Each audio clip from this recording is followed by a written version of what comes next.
The Week in Art is sponsored by Christie's. Visit christies.com to find out more about the world's leading auction house since 1766. Auction, private sales, online, art, anytime.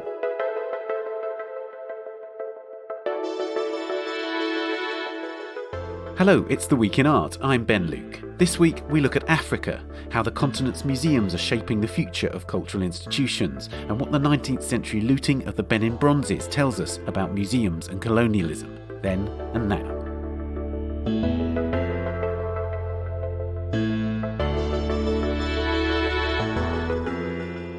I talked to Sonia Lawson, the founding director of the Palais de Lomé in Togo, and András Szántó, who's just written a book with 28 interviews with museum leaders across the world. I also speak to Dan Hicks about his book, The Brutish Museums, about the Benin Bronzes. And for our Work of the Week, Christopher Riopelle of the National Gallery in London talks about a Jan Matejko painting of Copernicus that's coming to the National for an exhibition next year. Before all that, a reminder that you can sign up for the Art Newspaper's free daily newsletter for all the latest stories. Go to theartnewspaper.com and the newsletter link is at the top right of the page. And while you're there, you can also sign up for a range of our other newsletters, including the Book Club and the Art Market Eye. Now, a new book by the writer and cultural strategy advisor András Szántó features 28 conversations with directors of museums and other arts institutions, all done during the COVID-19 pandemic. The Future of the Museum, 28 Dialogues, includes voices from across the world attempting to define museums and the challenges and opportunities ahead of them, now and in the coming years. Among them are 4 directors of African museums, including Sonia Lawson, the director of the Palais de Lomé in Togo in West Africa. András and Sonia join me to discuss the role of museums today and to look at how Sonia's Togolese institution reflects a new cultural dynamism on the African continent. András, I wanted to begin by asking you, this book was written on Zoom just as we are now, essentially. So you talked to 28 museum or cultural institution directors about what they were doing. It happened to be done in the COVID era, as it were. But was it germinating as an idea for a much longer period? This spring, I wrote an article in ArtNet News, actually. I wrote it over Easter weekend, so I remembered it very well. I guess that was early April. I can't remember the exact dates. And it was an article about reopening museums. And it just hit a nerve. It really got a lot of people talking at the time. And I heard from dozens and dozens of museum directors, and it just became part of a larger conversation. And that's when we really realized with Lena that this is the moment, because it gave us an editorial frame. Because it really was a moment that made us ask, what is the future about? I think we're still all trying to figure it out. I think there's no doubt in all of our minds that this is one of those years in the calendar that will be a turning point, a historical marker where a new phase is beginning. Personally, I think this phase is the one that started in 1989, just ended. Now we have a new phase. So what does that mean for museums? Once I figured out that this would be a book not just of conversations with museum directors, but conversations about the future, not necessarily revisiting why museums have been great in the past, of which there are many reasons to talk about that too, but to really have a forward-looking. And that is what led to choices like this extraordinary new institution in Togo, which I think gives such a taste of where museums or cultural institutions or cultural centers are headed all around the world. So in a way, this moment, this COVID moment, crystallized how such a book could come about and how we would choose directors to be in it. Before we speak specifically about Sonia's institution, I wanted to ask you about a phrase that you use in the introduction to the book, where you talk about how the paradigm-smashing experimentation in museums and cultural institutions is happening effectively in the global south. So in Africa, in Asia, in Latin America. Can you expand on that a bit now? Because what do you think lies behind that? Well, first of all, that's not to say it's not happening elsewhere. And I think the book provides lots of examples of how people are thinking in new and original ways about the museums all around the world. But I think that there are perhaps 2 main reasons why so many of these truly interesting and I would say inspiring examples of new practices are often happening in the global south. One is that many of these institutions are brand new. So, and Sonia can speak to this, they have an opportunity to really design for the now and for the future. They're not dealing with a legacy infrastructure. They're not trying to retrofit something that was already there and try to adapt it to the future. I think there's another perhaps deeper reason as well. These institutions are situated in societies where they have a profound role to play. The education systems are sometimes not where they ought to be. Then maybe there aren't as many civil society institutions, so many places to exchange ideas. So a big theme of the book is that the museum is taking on a larger social function beyond the exhibition and collection and display of objects. And I think many of the institutions that are in the Global South have a really broad understanding of their remit in society and accordingly are creating programs and solving for those problems. Sonia, can you explain to us what you feel the role of the museum within your community, but more broadly is? That's a good question, because the role of a museum is, it's true that we're here for our local community, and for our local community, the role that we can bring them might be also to open up their experiences and minds to other aspects and experiences that they can discover throughout going to the Palais. When I'm speaking about other experiences and knowledge, is for instance that they can discover peoples and works from other parts of the country or from other parts of Africa as well. So it's a role of discovery and experience living. I'm really interested in the multidisciplinary nature of your institution, Sonia, because it's about art and biodiversity, quite clearly stated. And there's something that Koyo says in the book, where she says that art in Africa is by its very nature multidisciplinary. And I wonder what you thought about that. In a way, is the 21st century nature of art very well suited to the kind of institutions that are arising in Africa? Yes, totally. They are totally, because it allows us to engage many conversations, and the conversations are not uniquely based on art. It's more about art and the links to community, the link to our global ecosystem, our ecosystem environment, which means also biodiversity. It's a link to our know-how, and it's linked to our traditions, know-how, be them know-how in craftsmanship, be it in gourmet food, in food. So it's a broader conversation about who we are and what we want to bring to our community and also to the rest of the world. So it's about us, it's about the rest of Africa and the rest of the world, which means that the conversations are diverse, because you have diverse sets of questions that are at stake today. And I think that we are very lucky today, because the world of today is a shifting one, is a very challenging one for everyone. So we have different challenges in the West, in Africa, and other parts, but this shifting world is challenges, and one of the means to meet challenges is to have the possibility to engage conversation, to open to what is at stake. Here I will give an example. One of the examples is Free Border exhibition. Free Borders exhibition is a contemporary art exhibition curated by a Nigerian, Aminat Agoro. The theme of Free Borders is obviously the borders. How do we engage borders across Africa? And also to present and exhibit artists across West Africa, so from Ghana, Togo, Benin, and Nigeria.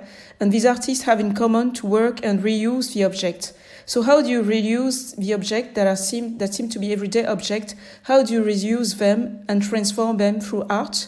So it's also a means to think about the way the environment is spoiled, but it's also a way to say, well, this material that people throw and are considered as dustbin, how can we reuse them? How can we transform them? Because they are transforming our own environment. So throughout art, you can have questions and conversations about how you deal with your everyday object as well. And you deal with your past, your history. So it's a means to spark several conversations.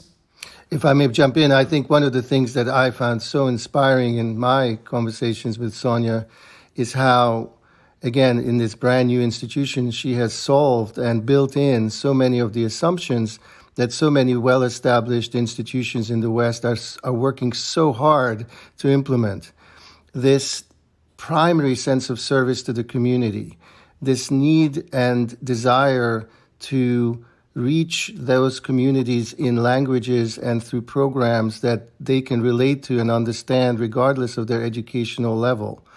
This idea of not putting art in a bubble and separating it from environmentalism and ecology. And perhaps most strikingly, this idea of the cultural institution as a sense of place, as a place of communing.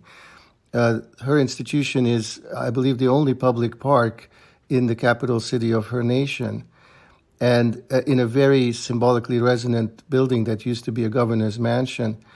But it is designed to be a place where you go spend time, not just to sort of genuflect in front of art objects or absorb the intellectual sophistication of an exhibition, but also to have a wonderful meal.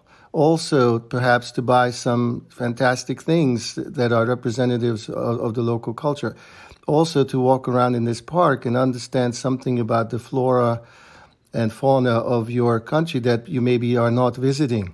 So there are countless examples of what they have been doing that really represent forward-edge thinking in museums today. We are the only capital in coastal West Africa today to have a 26-acre park just in front of the sea, which means that I hope we will inspire other capitals to have that. And we need to be relevant to each of our public. So we need to be relevant to the public of art lover and people with a very thorough knowledge of object and history and art, but also to the people who are curious about architecture and history of the place, because it was the former governor's palace. We need to be relevant to the people who are just there to enjoy a nice stroll in the park, that are enjoying the song of the birds, the trees.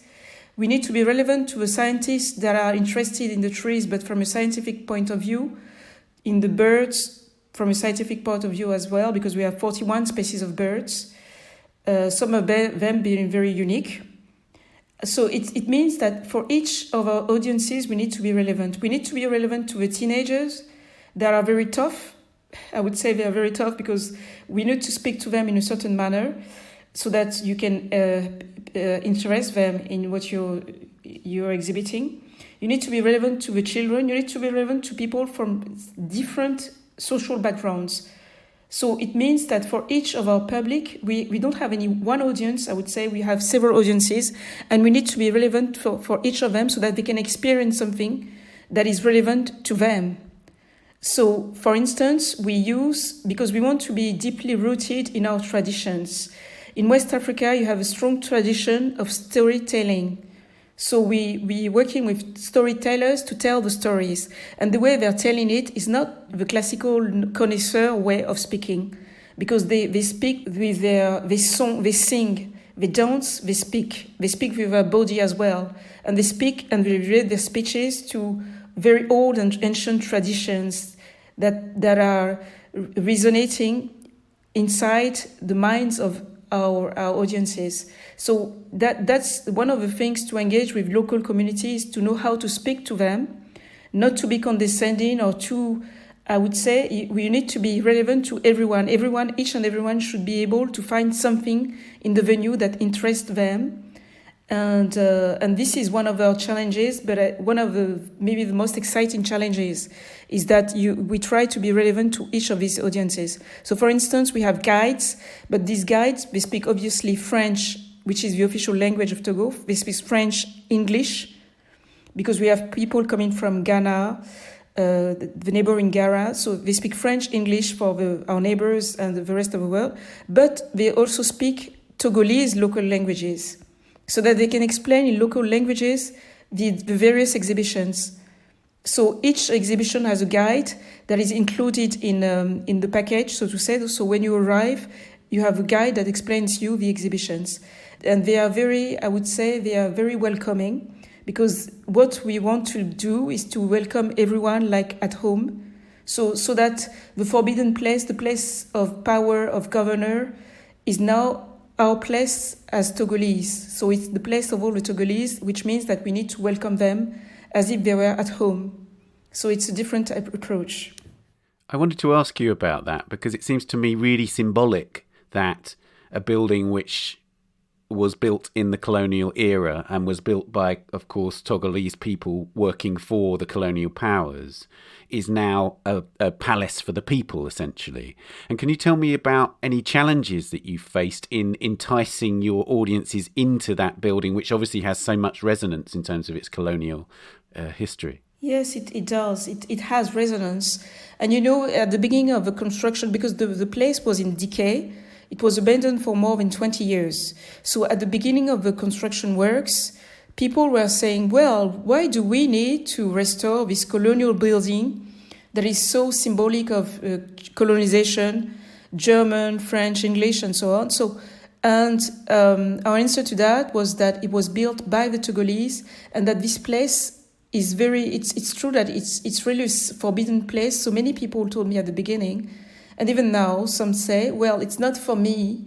This place it reminds so much history. And I said, yes, but the irony now is that it's for you. And that's why we did one of our first exhibitions is the Togo of the Kings. So in this place of power, we want to show also the kingdoms of Togo and the traditions of Togo that are still alive today. So it's a link, and it's an irony to say, well, this is now your turn. It's your place.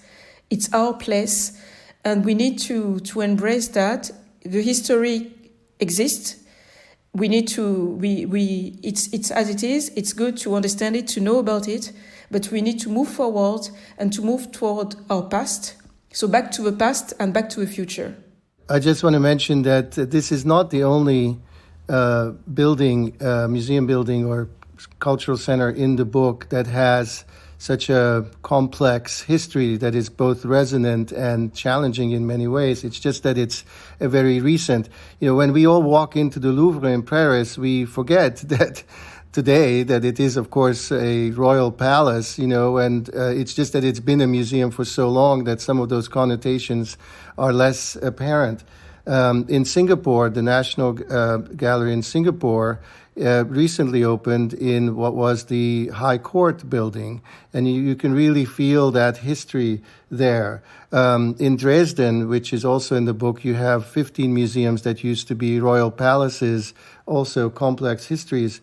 But even beyond that, I think if you look at the 19th century museums with their columns and their sort of Greek temples and their lists of artist names, invariably white and male, all of these buildings carry deep historical messages which are originally meant to be very inspiring and ennobling, but actually are a little bit of a baggage that they have to deal with.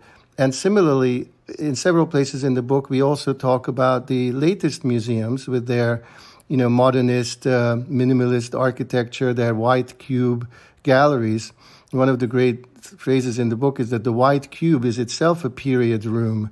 It also represents a certain set of ideas about a culture and art's place in the culture and how we relate to art.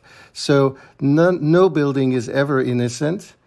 And part of the job of a museum director and their team is to make the most of that and to find the right way to deploy and project the meanings that are embedded in that site.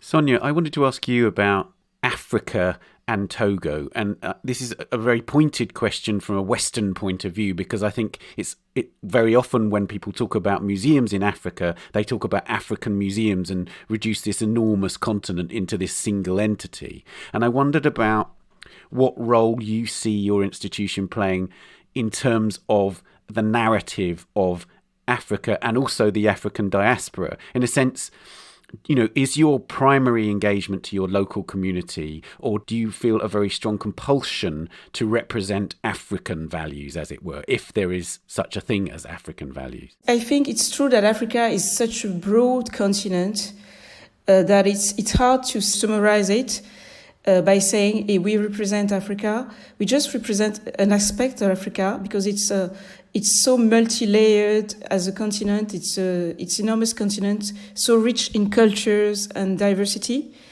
And but for us, what is very important, it's part of our mission, is to be able to welcome and exhibit Africa and its diasporas, which means diasporas based African and its various diasporas from across the ocean or in the West. So we have a broad diaspora of Africa and African descent that we want to exhibit in the venue. And it's hard to say that we represent the whole Africa. What we want to do is to, yes, I think each time in our exhibitions, maybe to exhibit one part of Africa. It can be also a philosophical question to say, well, what is Africa? I don't know what is Africa. What I can say is that it's a continent full of diversity, richness, values, histories, and these histories needs to be told. So, for instance, for Togo, for us it was quite obvious that we needed to highlight and showcase the rest of the continent and have a Pan-African approach because it derives from our history itself. Because Togo was considered historically as a safe harbor in West Africa. It was a cultural hub because many peoples and kingdoms of other parts of West Africa, they came to Togo. So it's at the confluence of many of the region's great kingdoms and peoples, like Yoruba that are now in Nigeria, peoples living in Ghana, Benin, in Burkina. So we have many peoples that gathered here in what is nowadays Togo. So for us, it was very obvious that we needed to have a broader approach to our neighboring countries and to our continent. And we hope also to have links and relationship exchanges and circulating of objects, circulations with peoples from Eastern Africa, Northern Africa, or Southern Africa that Togolese don't normally know, are not so well about, not so thoroughly from a cultural point of view. So it will be also the opportunity for them to discover more about their continent. So we always mix international, intercontinental, I would say, Pan-African vision and local vision. Our core is to be relevant to our local audience, but we know that we want also to be relevant to other audiences coming from other parts of the continent. Neighboring countries, we want each of them to discover one aspect of Togo and want also the Togolese to discover other aspects of the continent. So it goes two ways. András, this to me, what Sonia just said, speaks very powerfully to this idea of the museum's changing function, in the sense that the traditional Western museum is this idea. It's this idea of a palace of art, of objects, and an authoritative museum explaining those to you.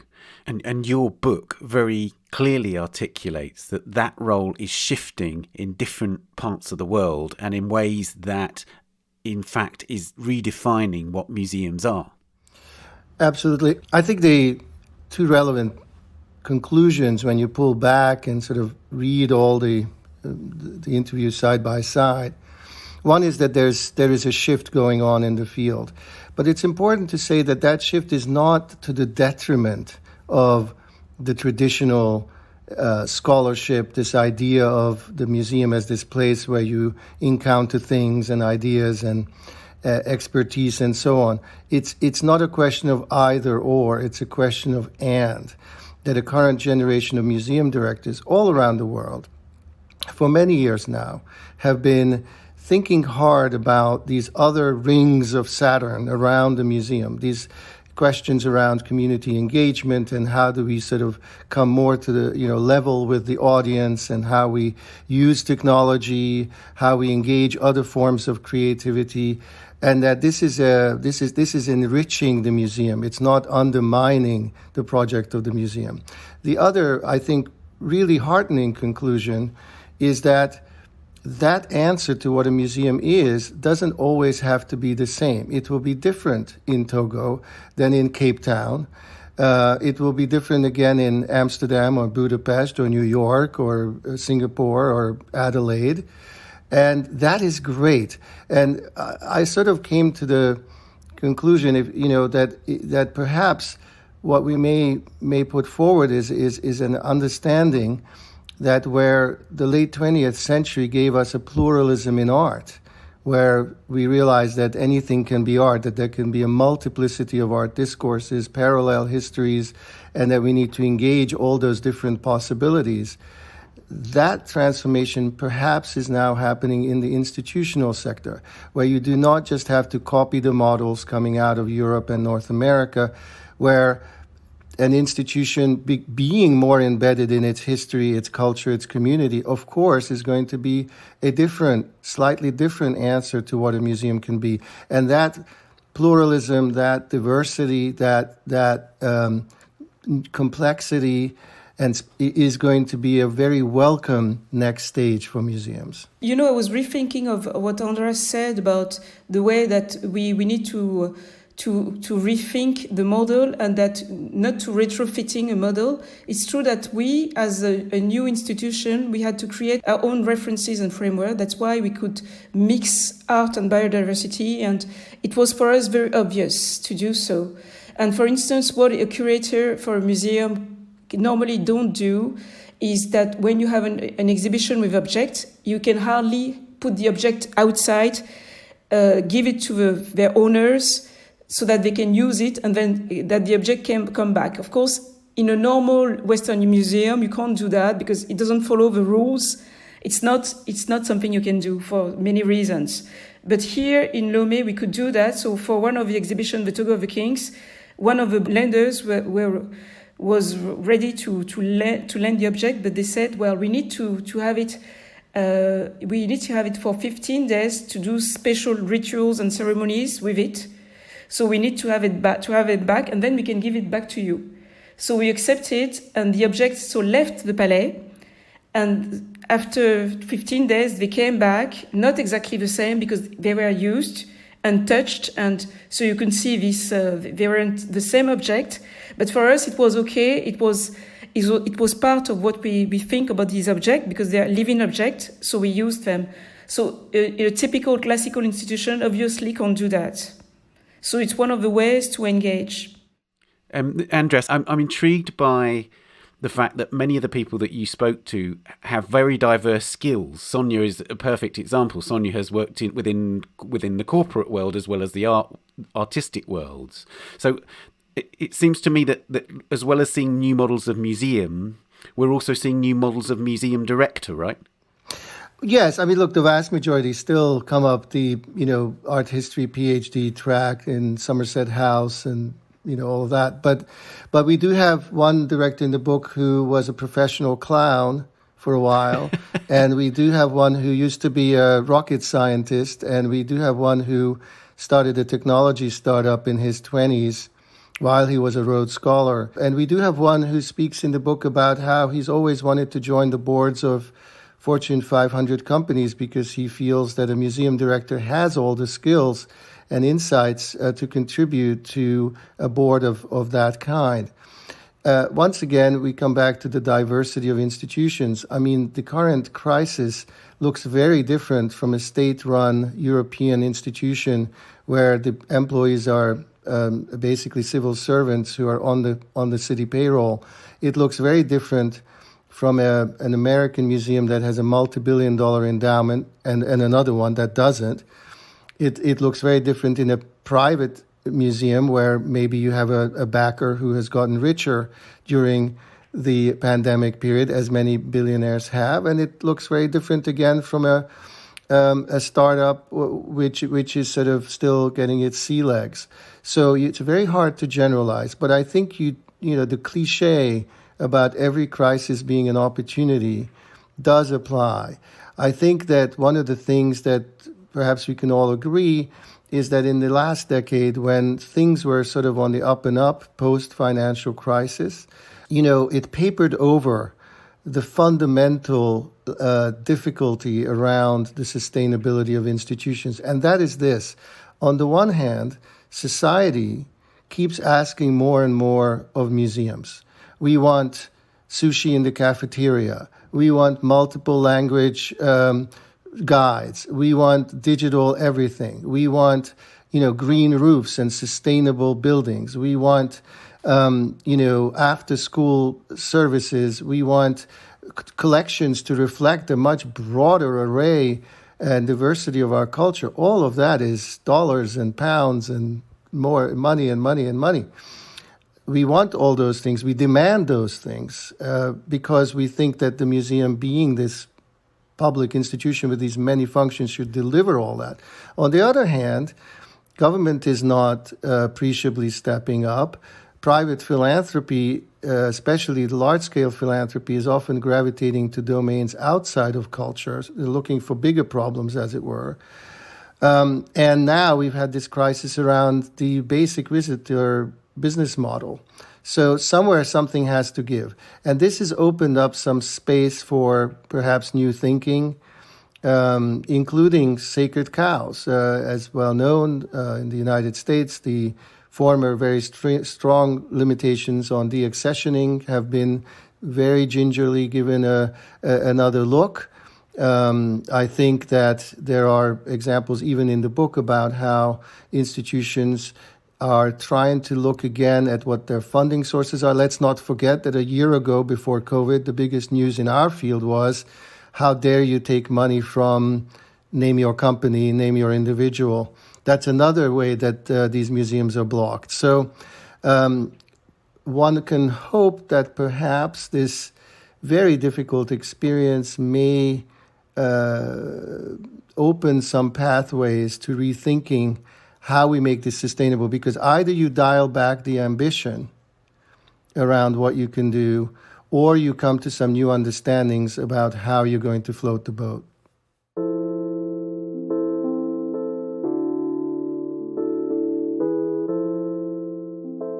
Okay, well, András and Sonia, thank you both so much for joining me on the podcast. Thank you to you. It's a pleasure.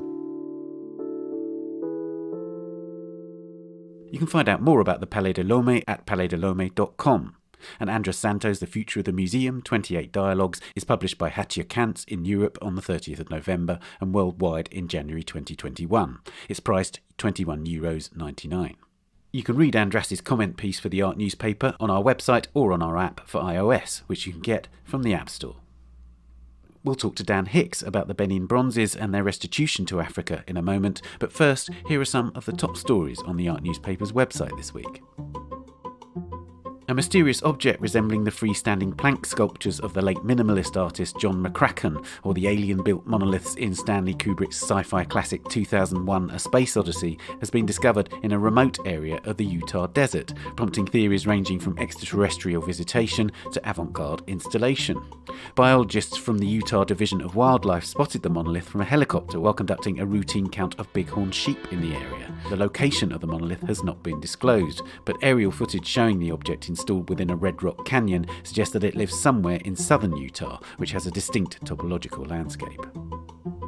A number of arts professionals have received fake emails inviting them to participate in Documenta, the prestigious contemporary art exhibition which happens every 5 years in the German city of Kassel, and whose 15th edition is scheduled to take place in 2022.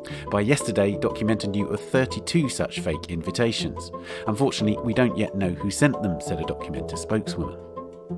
The director of the Liverpool Biennial, Fatos Ustek, has resigned after 17 months in the role following a dispute with the organisation's board. Two trustees, the artist Fiona Banner and the art and intellectual property lawyer John Sharples, have also stepped down to protest against the board's treatment of Ustek, who said in a statement, quote, "Governance issues with a lack of clarity on roles and responsibilities and processes not being followed, taken together, made my role untenable." You can read these stories and much more at theartnewspaper.com or on the app. We'll be back after this. The Week in Art is sponsored by Christie's. As art lovers increasingly look to browse and purchase online, Christie's continues to innovate with its auction calendar. Join Christie's London online or in person this season for Classic Week, a sales series celebrating art from antiquity to the 20th century. Over 10 auctions, they're presenting the very best in classic art, from a Roman marble herm of Dionysus, last seen in Christie's sale room 100 years ago, to a magnificent Dahim still life of a banquet. Elsewhere, explore several standout private collections, including an exceptional overview of Italian drawings from the Robert Landau collection and enchanting Pre-Raphaelite paintings from the Joe Setton collection. Sales run until the 17th of December. The refreshed schedule complements Christie's private sales. Bid and buy art at any time and from anywhere. Find out more on christies.com. Welcome back. Before we go on, some exciting news about our other podcast, A Brush With, in which I have in-depth conversations with artists about their influences and cultural experiences. A new series of 8 episodes begins next Wednesday with A Brush With Ragnar Kjartansson.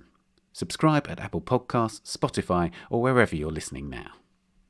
Now, the Benin Bronzes, the thousands of brass plaques and carved ivory tusks depicting the history of the royal court of the Obas of Benin City, now in Nigeria, were looted during a British naval attack in 1897 and now famously sit in museums around the world, most notably the British Museum and the Ethnological Museum in Berlin, as well as numerous private collections. Dan Hicks is Professor of Contemporary Archaeology at the University of Oxford and curator at the Pitt Rivers Museum there, and he's just published a book, The Brutish Museums, about the history of the Bronzes and the ultra-violence of colonialism and museums' complicity in it. Dan joined me to talk about the book and what hope there is for these pillaged objects' return to their homeland.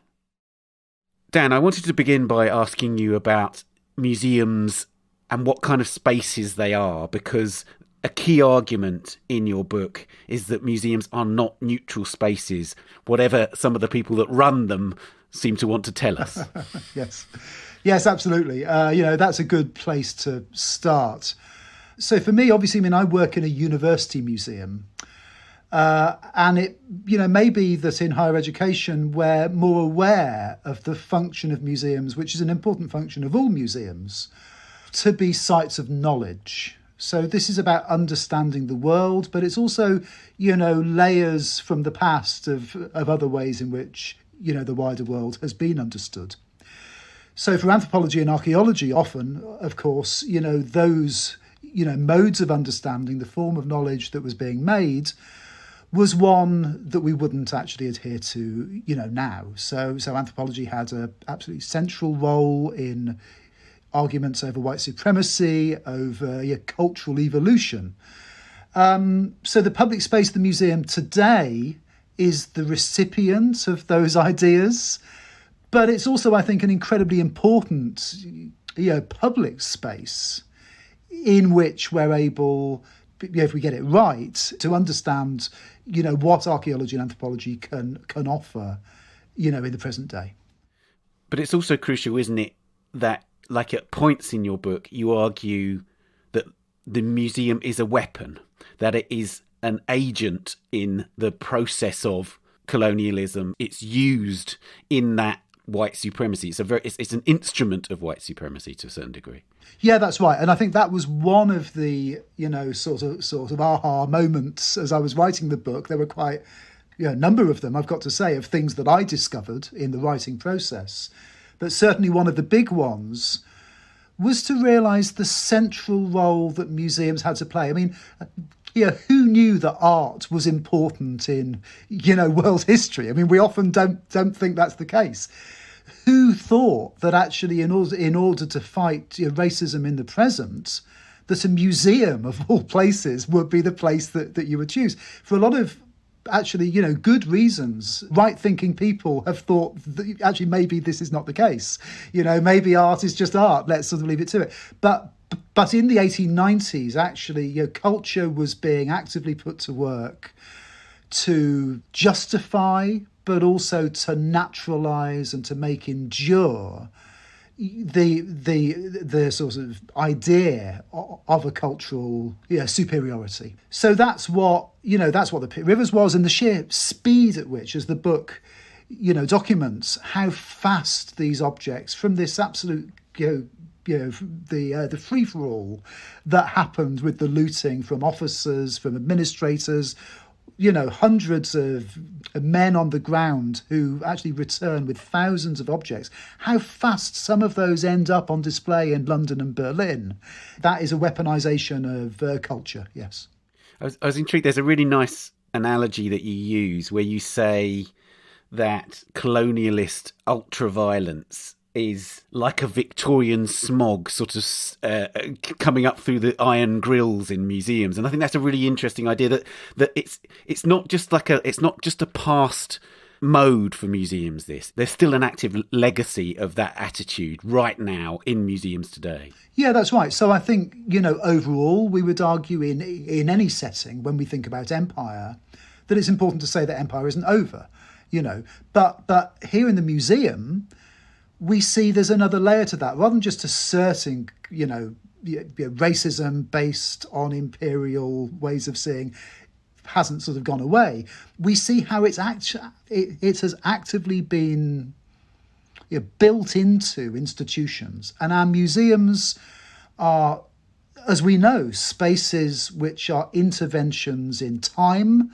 They slow time down to such a degree that the museum seems to be unchanging.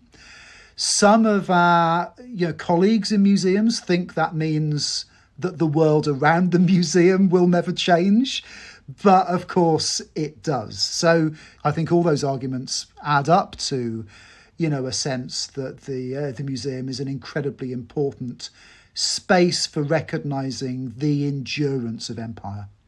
I was really struck by this idea in the book that there's this roll call of what you call, this roll call of dead white men who were involved in the looting. So rather than just saying, as the museums will give very, very short lip service to that, there was this punitive expedition and some works got stolen. And aren't they wonderful? Aren't they extraordinary? You actually say, okay, here are 17 people who were directly involved in this process. Can you explain why you wanted to do that? Yeah. So, I always believed what I had been told about the Benin expedition until I began looking at it, which was that the looting was a kind of official process, that the objects were sold off in order to to pay for the costs of of an attack that I was told was entirely justified. All of that house of cards falls apart as soon as you begin looking at it. But one of those elements is that idea that this was an official process. So each of these individual officers, who I list, each of whom, were able to piece together certain objects that they took, and they've moved down across generations and families. Some are sold off on the death, some are sold off actually later in life. Some, of course, immediately sold. That's how we do the provenance work for this, this event in which the 10,000 objects, the way in which they are now in over 150, 160 museums around the world, that is an instant. I mean, when I added up how many there are and actually where they are in the world, it's almost like the sheer violence of that attack leads to this fragmentation. So in order to address that, we need to do the micro histories of each of these individual men. You mentioned time earlier on, and there's a really interesting notion that we think of museums as spaces which somehow illuminate time, illuminate history. But there's this idea that you put forward that actually museums annihilate time. Can you explain a bit more about that? Sure. So there are two ideas, and the book introduces or attempts to introduce a set of new concepts, really, that we might work with in art history and in allied disciplines. The two that really relate to time are the notion of the chrono-political and the notion of the necrographic. So the chrono-political is that idea that in the process of the murdering of a whole culture and the taking of their objects and their display alongside ancient Egypt and Assyria in the British Museum in Oxford and Berlin, there's a presentation, almost a use of archaeology, to say that this culture, this long-standing sovereign power is now dead. It's in the past. And that's part of a wider argument or if you like, a wider ideology, that Africa is in the past and Europe is in the present. Hand in hand with that, you've got the necrographic. So we're often told that the taking of objects, the moving them from A to B, almost adds a new layer to their lives. This is recontextualization.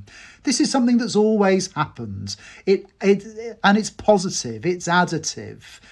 An object has a life history, and in the book I argue that has it absolutely upside down. These are not, we don't need life histories, we need the death histories, the histories of loss through which, objects that were taken under such, ultra-violence, end up in a museum. So the necrographic, this is an adoption of Achille Mbembe's notion of the necropolitical, the contemporary politics of who lives and who dies, which in turn is about the idea of the biopolitical, not being up to it. Here we have the biographical approach to art objects being, inverted, so we can talk about the necrographic. Right.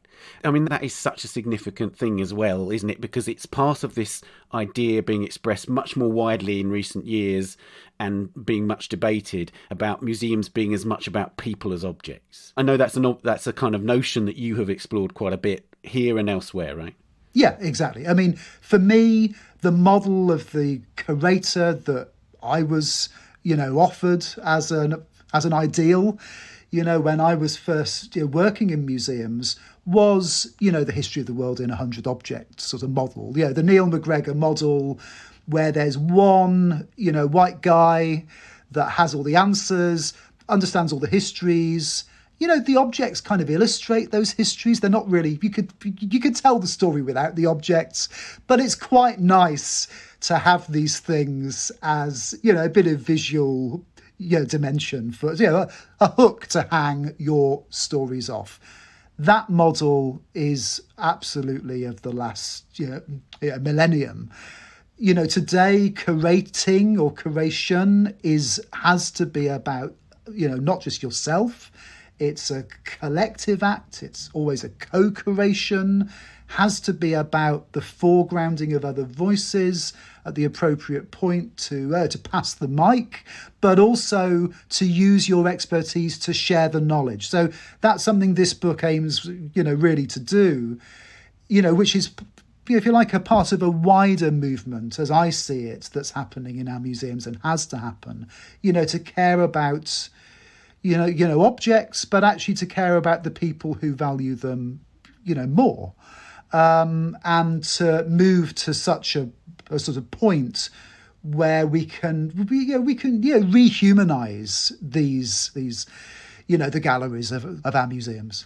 An interesting aspect of what you talking about Neil McGregor there is that in a way you talk about a sort of recent wave of a kind of colonial attitude in the form of the Universal Museum as expressed by McGregor and others in recent years, and mostly essentially the leaders of Western museums, especially in relation to claims of restitution. Can you explain a bit more about that?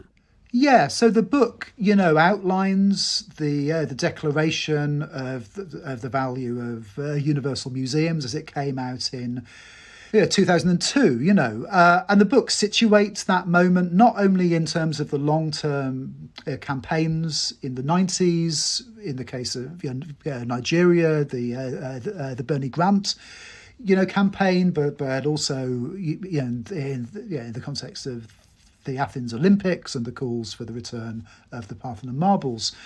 There's a pushback, there's a reinvention, there's an assertion of the timelessness and the kind of internationalism of museums that comes out in that statement, sandwiched halfway in between 9/11 and the invasion of Iraq.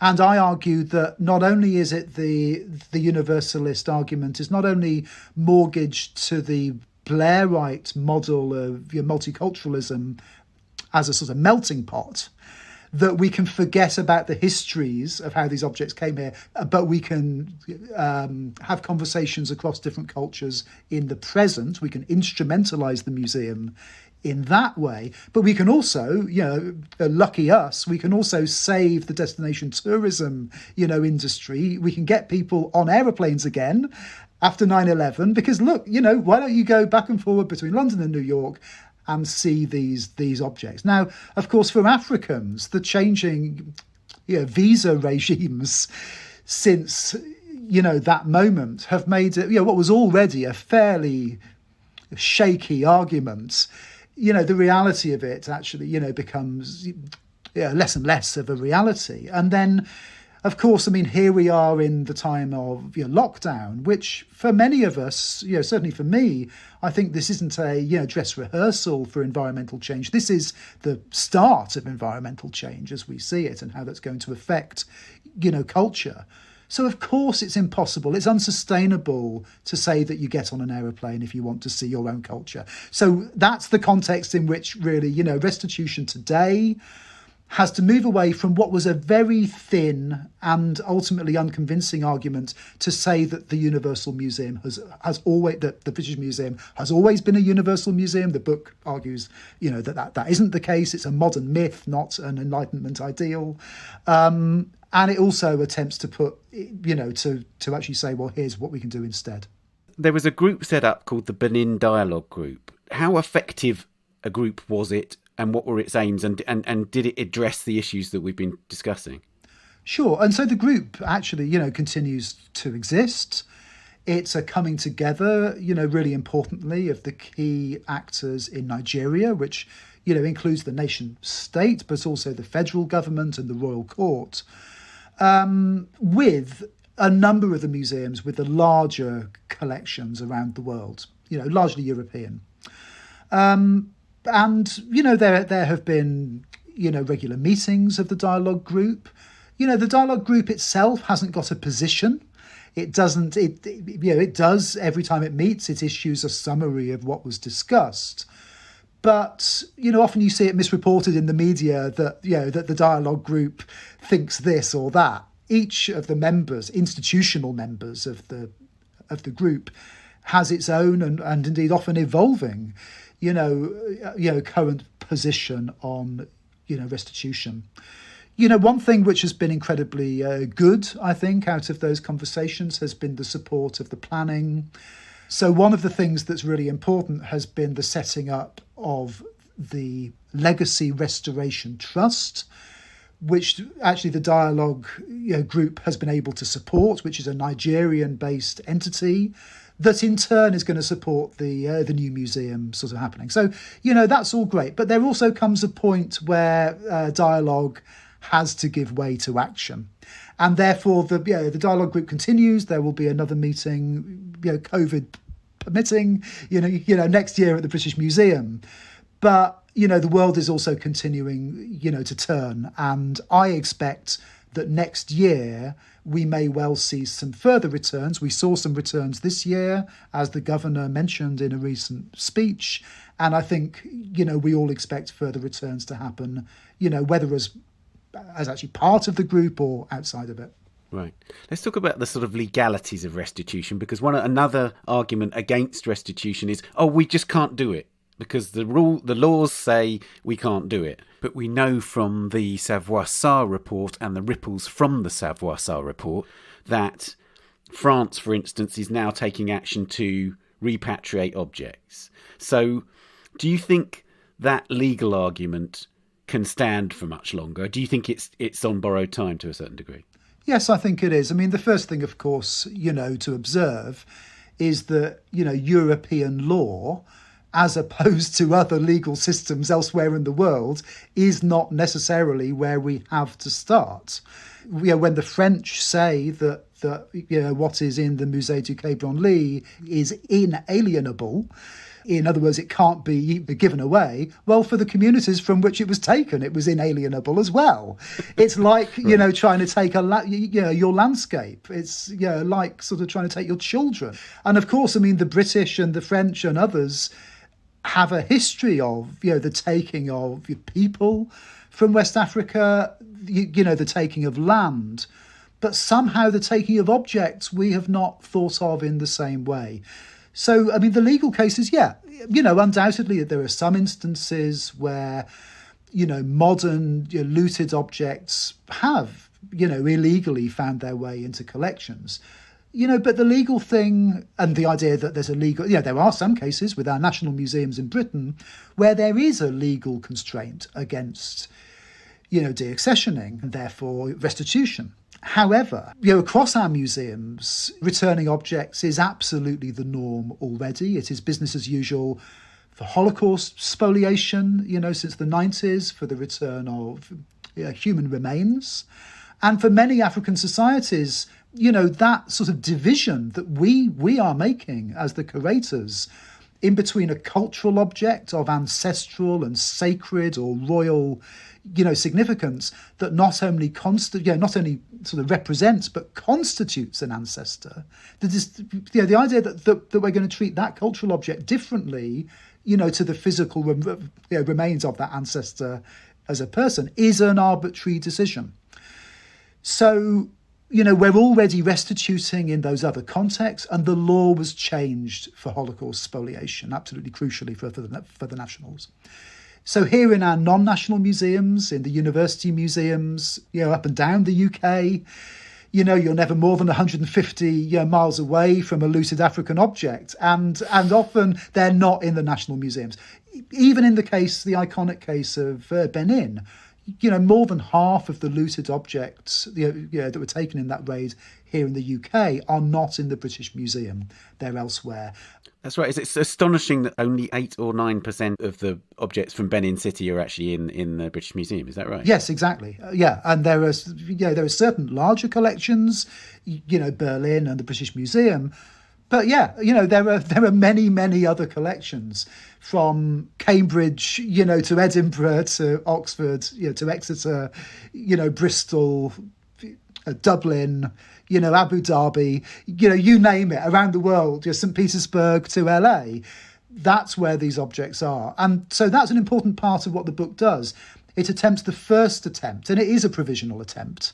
There are other museums which actually, since the book has come out, a lot of people have written to me and said, here's a single object in one other museum. So there will be a second edition that updates that list. But those appendices at the back of the book are in some ways something that we need for all African objects, for objects taken in less iconic, dramatic circumstances, archaeological objects of natural history, objects that were taken by other processes.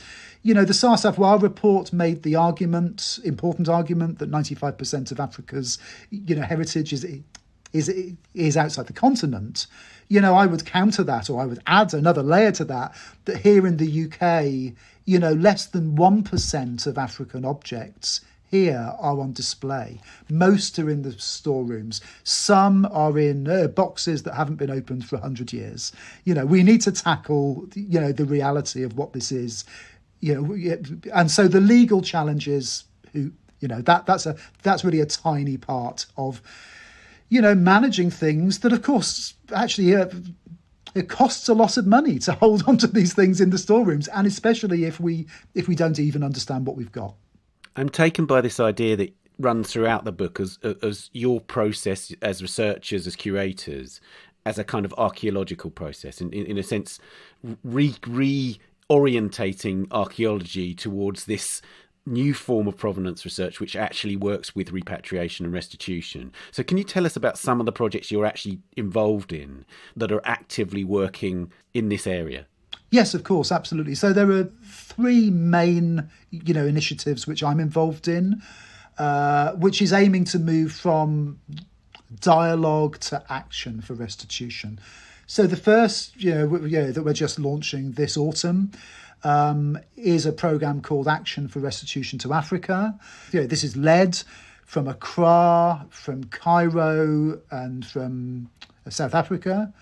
Alongside me, with me being the supply side in some way of, some of the knowledge. But the aim there, with the funding from Open Society Foundations and from other bodies, is to start to build an African-led, network so that restitution claims can be advanced and actual restitutions, will happen. What does success at the end of that 3-year program look like? It looks like the physical return of objects, actually, from America and Europe, returning actually, to the continent of Africa.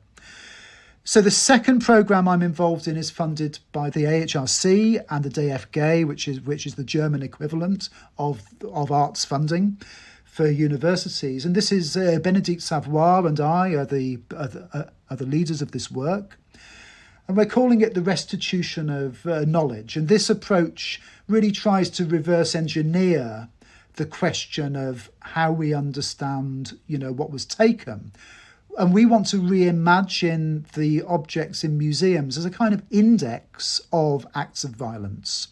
So incredibly, even though we know the ins and outs of every hour, every minute of the First World War, every battle, every casualty is so well understood, if you go back just a year or two, really, there are enormous African conflicts from the 1880s onwards, even earlier, which were such important military operations in which objects were taken that we just don't even understand. They don't even have a Wikipedia page.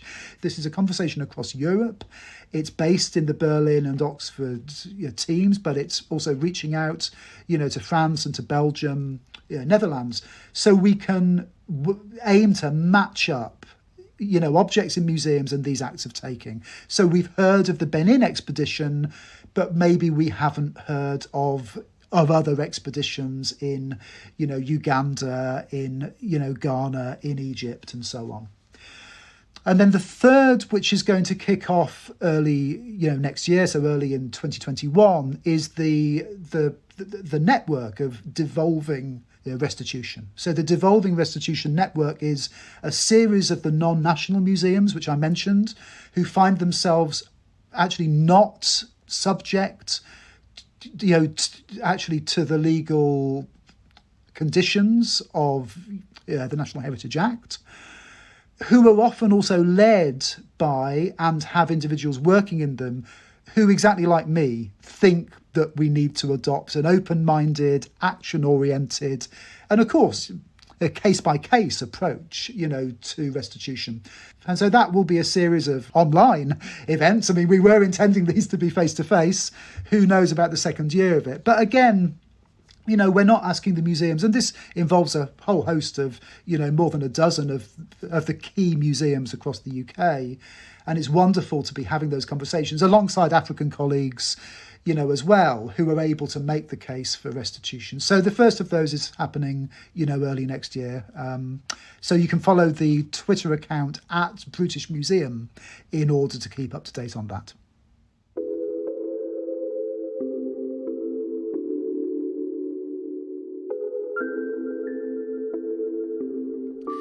So Dan, thanks for coming on and talking about this enormously complicated but fast-moving at last topic. Okay, thank you.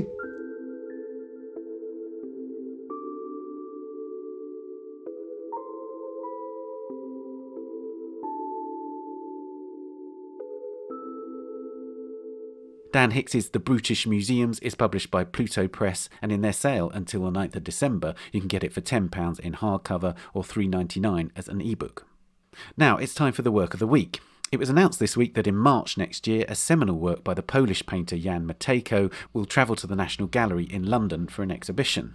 The portrait of Copernicus is one of Poland's most famous paintings, and I spoke to Christopher Riopelle, a curator of post-1800 paintings at the National and the organiser of the Matejko show, about the painting. You can see an image of it on the Art Newspaper's website. Click on the podcast tab and look for this episode. Christopher, we'll talk about the specific work in a moment, but first I think we need to explain to our listeners who Jan Matejko is. Tell us more about him. Any Pole would tell you in great detail who Jan Matejko was. He was and remains the most famous of all Polish painters.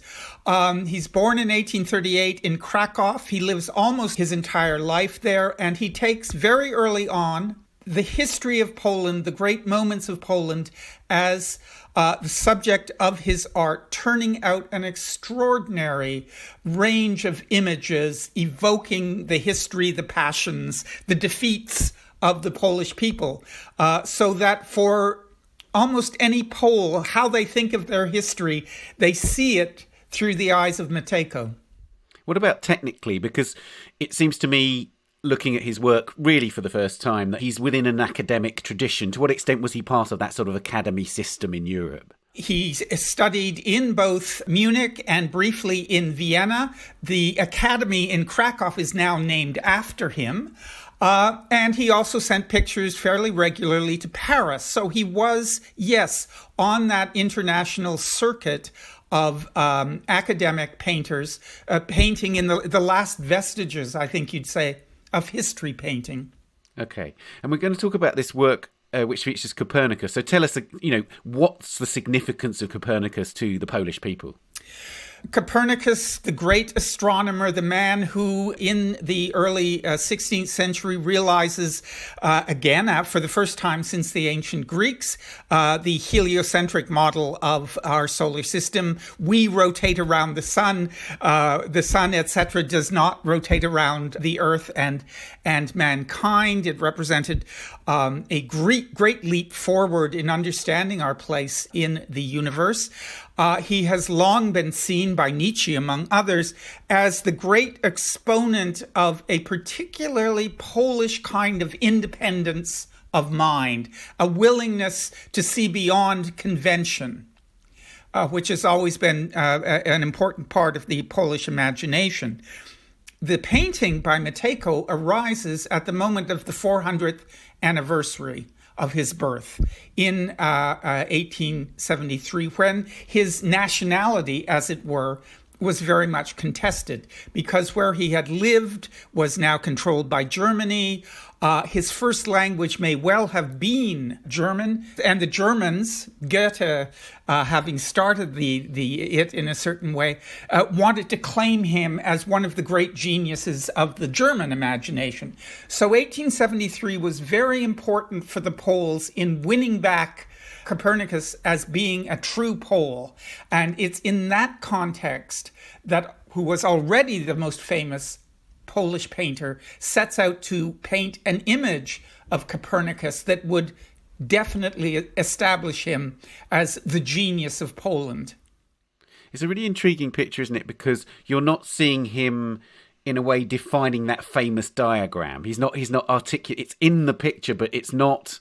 That isn't the subject of it. What is the subject? The subject, and this I think was first draw me to it, was that very question. What's going on here? I would understand a thing, an image showing us Copernicus at the moment that he discovers the heliocentric model. But it's not. As you say, he has discovered it. The diagram is in the picture. What we see is the moment that he turns and explains it to God. He's having conversations with God saying, you may not know it, but what you've done is really wonderful. So tell us about that, because the religious aspect is really crucial part of Copernicus's life. Is it also significant to Matejko? Was Matejko a religious person? And so that in a way, is there an element of his own personal questioning going on here? Or is it merely documenting a kind of important moment in Copernicus and Poland's life, as it were? Matejko himself was quite religious, and in the Polish context, that is, of course, Roman Catholicism. But I think a very important point that Matejko is making in the painting is that the discovery that man was not at the center of the universe, the discovery that we rotate around the sun, did not contradict the Polish dedication to the Roman Church. They were not in conflict, as in later years the heliocentric model came to be. At that point in the 16th century, Copernicus did not challenge God. He was merely revealing the wonder of God's creation. And that's right. In a way, there's a kind of divine light falling on him in this picture, isn't there? He's lit rather beautifully from above. And he has the ecstasy of genius, as it were, as he explains to God, look what I have discovered by looking beyond mere pretense and seeing the way things really are in your universe. Can you tell us about the sort of iconography of the work? Because it's loaded with stuff, isn't it? It all around, and so not just in terms of the landscape, in terms of the instruments around him, everything. Copernicus, at that point, was an official of the Roman Catholic Church in Frombork in the north of Poland. He is on the Tower of Frombork, a large structure there, with the cathedral immediately behind him, with the Vistula River seen out the beyond, so that you know immediately this can only be Poland, which is very important to the meaning of the picture. And it's there, working in the church as a canon, that he also carried on his scientific investigations that would lead to this new realization. So he's surrounded by scientific instruments, but also with this looming ecclesiastical building behind him. So that connection between science and faith is immediately established the minute you look at it, right? For Matejko, at least, it was very important to be historically accurate in that sort of thing, the buildings, the scientific instruments. In fact, we have in the exhibition as well the first small oil sketch for the picture. And at that point in the oil sketch, he includes a telescope. Only later is he told the telescope hadn't been invented at that point. So he takes it out of the final picture, just so there'd be no anachronisms at all. That's fascinating. And so tell me about the reception of this painting. So it's made in 1873, as you say, at this moment where it's really important for Poland to define itself. It's a nationalistic work to a certain degree. But how was it received in its time? Did it create controversy, or was it immediately welcomed by the Polish people and the Polish state? The picture was immediately welcomed by the Polish people. It was shown at the Learned Society of Krakow. And so enthusiastic was the response to it that a subscription was immediately launched to buy the picture, because, in fact, Matejko had painted it on speculation. Immediately a subscription to buy the painting and to present it to the greatest of all Polish intellectual institutions, the Jagiellonian University. And that's what was done almost immediately. Before that happened, though, it was sent to the World's Fair in Vienna. At that point, Vienna actually controlled that part of southern Poland at that time. As a citizen of Krakow, Matejko answered to the Austro-Hungarian emperor. But, of course, Austria was very happy to see the Poles put the Germans in their place, to see them claim Copernicus for Poland and thus pull him away from the Germans. So it all worked out for everyone. And of course, inevitably, it was all political. Of course. So tell us about today. You know, how significant is this painting to the Polish people today? It is very famous in Poland. It hangs in the aula in the Senate chamber of the Jagiellonian University. All of the great events of that great university take place underneath the gaze of Copernicus. As I understand it, every PhD is given under the gaze of Copernicus in that room. So it still plays a very, very important role. And lastly, where do you place Matejko in that sort of grand painting of the 19th century? As I say, you know, enormously famous in his homeland, not so much elsewhere. How does he compare to sort of some of those other great 19th century figures, do you think? I think that his technical virtuosity and his ability to marshal hundreds of people in certain images. I mean, Copernicus is one of his simpler paintings. There is only one person in it. Some of them have hundreds. And the ability to marshal such force in creating images is really unique, even at that point. And I think we will come to understand that it is, as it were, the very last flowering of history painting. It begins in the 15th to 16th century. And here at the end, it is being turned to the purpose of defining what a nation is. And that was its, I would say, in the late 19th century, its last great function, to help nations define themselves. And I would argue that Matejko, even though we've almost entirely forgotten him, Matejko is the last great exponent of what history painting can do.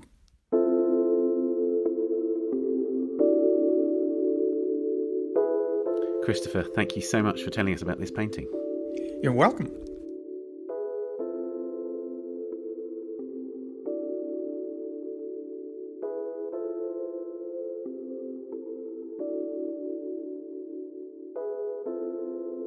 Conversations with God, Jan Matejko's Copernicus, is at the National Gallery in London from the 25th of March to the 27th of June 2021.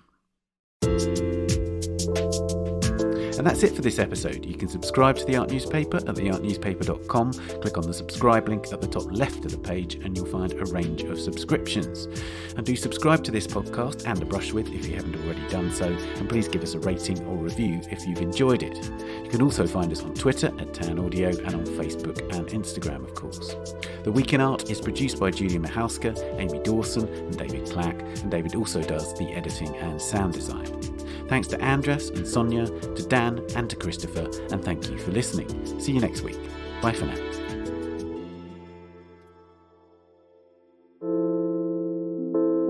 The Week in Art is sponsored by Christie's. Visit christies.com to find out more about the world's leading auction house since 1766. Auction, private sales, online, art, anytime.